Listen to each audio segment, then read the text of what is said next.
everyone, and welcome to our channel where stories come to life to help you learn real, simple, and everyday English. Today's story is called The Forgotten Birthday. It's a touching story about friendship, disappointment, and a heartfelt surprise. As you listen, pay attention to the natural English expressions and tone. Let's improve your English through story, one feeling at a time. Now, let's begin. It was a chilly Thursday afternoon in March. The rain tapped gently against the windows of the small apartment in London. 8-year-old Emma sat at the kitchen table, her tiny fingers curled around a crayon. She was coloring a card. It was bright blue, with golden stars and the words, "Happy Birthday, Daddy," written in her careful, wobbly handwriting. She hummed quietly as she worked, excitement bubbling in her chest. She'd planned a surprise birthday celebration for weeks. She even convinced her mother to help bake a small chocolate cake, the kind with thick frosting that stuck to your fingers. Handmade decorations were hidden behind the couch, and her little speech had been rehearsed at least a dozen times. Today was the day, but there was one problem. It was already 5:30 p.m., and her father wasn't home yet.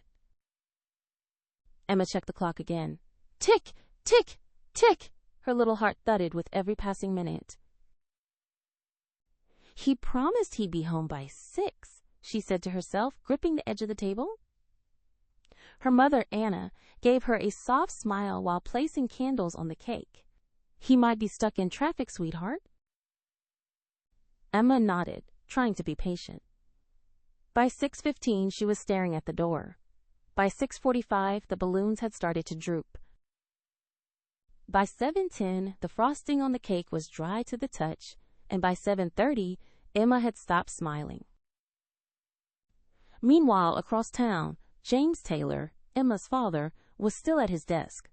Office lights buzzed overhead, and his computer glowed with spreadsheets and unread emails. He rubbed his temples, sighing deeply. He had lost track of time.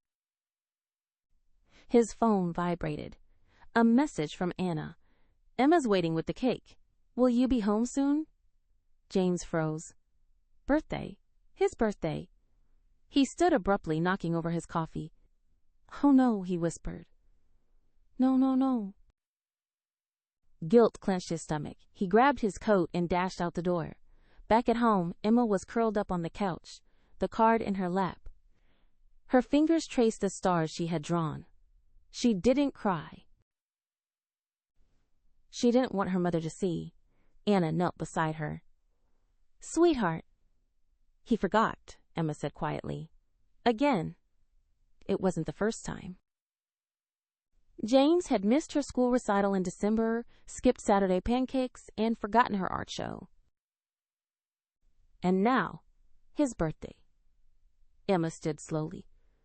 "Can we just put the cake away?" Anna nodded, her eyes full of sympathy. At 8:15, the front door creaked open. "Emma?" came a voice, breathless, hopeful. Emma didn't answer. She sat back down, staring at the blank TV screen. James stepped into the living room, soaked from the rain. His tie was loose, his eyes full of regret.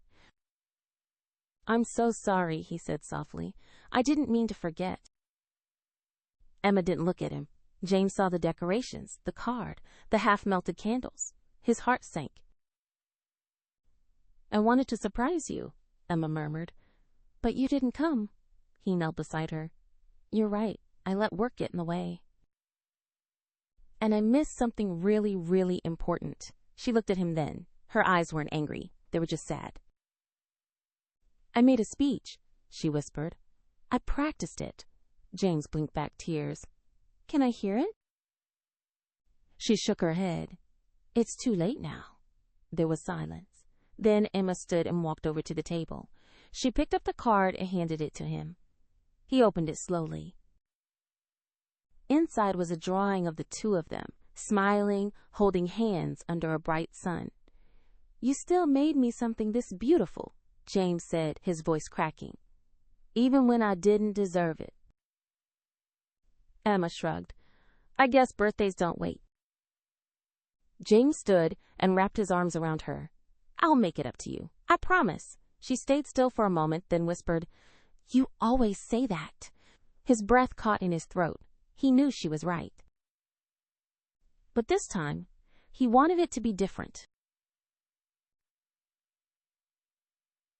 It was a chilly Thursday afternoon in March. The rain tapped gently against the windows of the small apartment in London. 8-year-old Emma sat at the kitchen table, her tiny fingers curled around a crayon. She was coloring a card. It was bright blue, with golden stars and the words, Happy Birthday, Daddy, written in her careful, wobbly handwriting. She hummed quietly as she worked, excitement bubbling in her chest. She'd planned a surprise birthday celebration for weeks. She even convinced her mother to help bake a small chocolate cake, the kind with thick frosting that stuck to your fingers. Handmade decorations were hidden behind the couch, and her little speech had been rehearsed at least a dozen times. Today was the day, but there was one problem. It was already 5:30 p.m. and her father wasn't home yet. Emma checked the clock again. Tick, tick, tick. Her little heart thudded with every passing minute. He promised he'd be home by 6, she said to herself, gripping the edge of the table. Her mother, Anna, gave her a soft smile while placing candles on the cake. He might be stuck in traffic, sweetheart. Emma nodded, trying to be patient. By 6:15, she was staring at the door. By 6:45, the balloons had started to droop. By 7:10, the frosting on the cake was dry to the touch. And by 7:30, Emma had stopped smiling. Meanwhile, across town, James Taylor, Emma's father, was still at his desk. Office lights buzzed overhead, and his computer glowed with spreadsheets and unread emails. He rubbed his temples, sighing deeply. He had lost track of time.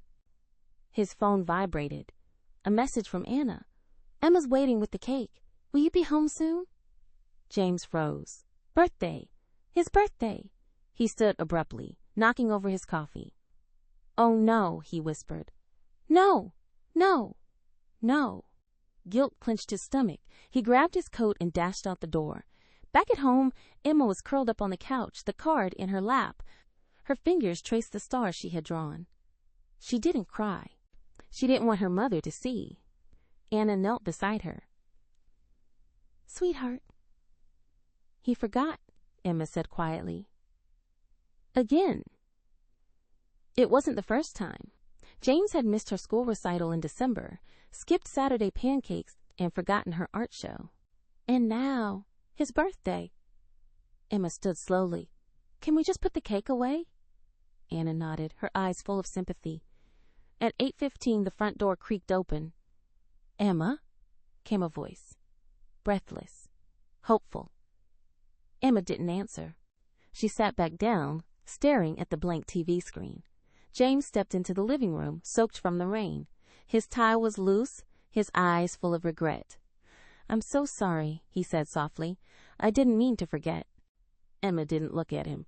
James saw the decorations, the card, the half-melted candles. His heart sank. I wanted to surprise you, Emma murmured. But you didn't come. He knelt beside her. You're right. I let work get in the way. And I missed something really, really important. She looked at him then. Her eyes weren't angry. They were just sad. I made a speech, she whispered. I practiced it. James blinked back tears. Can I hear it? She shook her head. It's too late now. There was silence. Then Emma stood and walked over to the table. She picked up the card and handed it to him. He opened it slowly. Inside was a drawing of the two of them, smiling, holding hands under a bright sun. You still made me something this beautiful, James said, his voice cracking. Even when I didn't deserve it, Emma shrugged. I guess birthdays don't wait. James stood and wrapped his arms around her. I'll make it up to you, I promise. She stayed still for a moment, then whispered, You always say that. His breath caught in his throat. He knew she was right, but this time he wanted it to be different. Thank you for listening to The Forgotten Birthday. Did you feel the emotions in the story? This kind of storytelling helps you remember English phrases more deeply. If you liked it, don't forget to like, comment, and subscribe to our channel for more learning through stories. And tell us in the comments, what's a birthday you'll never forget? See you next time for another story that teaches you English from the heart.